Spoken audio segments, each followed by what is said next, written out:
Flyvault.net presents Where the River Bends, a fly fishing short story. And now, Where the River Bends. While some fly patterns have been a staple in anglers' arsenals for centuries, others decades, they share a commonality. They work. What is often overlooked is why some are more successful than others, and a common theme amongst them. In the Middle Ages, a pilgrimage to the Holy Land was underway in mass from Northern Europe. Upon the pilgrims' return to their homelands, and as a testament of their journey, they would bring back tree branches from the region. It's believed that in the late 13th to mid-14th centuries, the French created a word to describe these individuals and their prized token of achievement. Around that same time, this word would in fact become a popular surname, eventually leading to a prominent last name that has only become more common over the centuries. As linguists and historians are currently left scratching their heads as to how or why the shift to become a specific term used in fly tying happened, two things are clear. Firstly, the action this term describes predates its use as a specific fly tying term by at least 100 years. And secondly, no one knows why.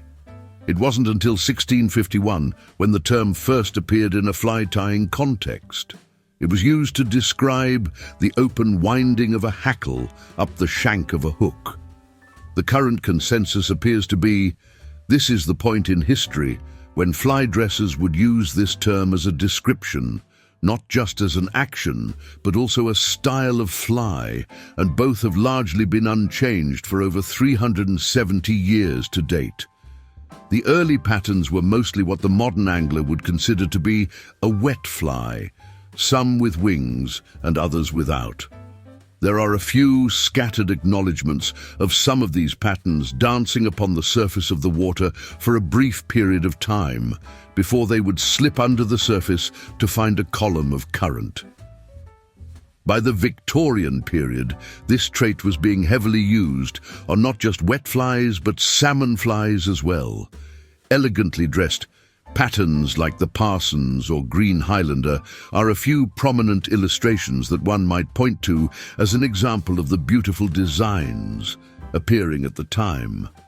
The term that was originally devoted to describe an action and style had morphed into a term describing a general technique.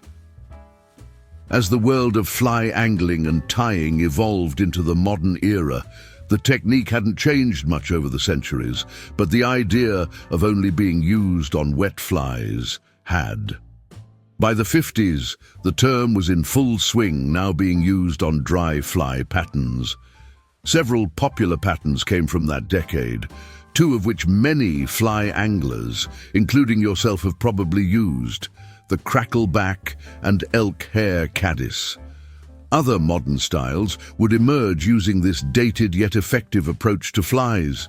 Streamers would particularly find themselves at the forefront of this tried and true technique, as many new fly tyers often cut their teeth at the vise, attempting one of the most successful streamer patterns of all time, known as the woolly bugger, which ironically has basically become its own style of fly rather than a particular pattern, following in the footsteps of its great-great-grandfathers.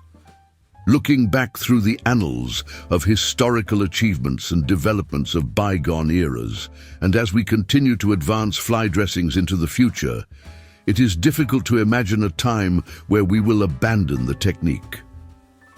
From the old French word used to describe the pilgrims returning from the Holy Land with branches, and to the coats of arms that came soon after, depicting the surnames and names of families that made the journey, to 1651, and the book that would be published the same year called The Art of Angling, penned by Thomas Barker, with his description of the technique that has stood faithfully by anglers and dressers for all of that time.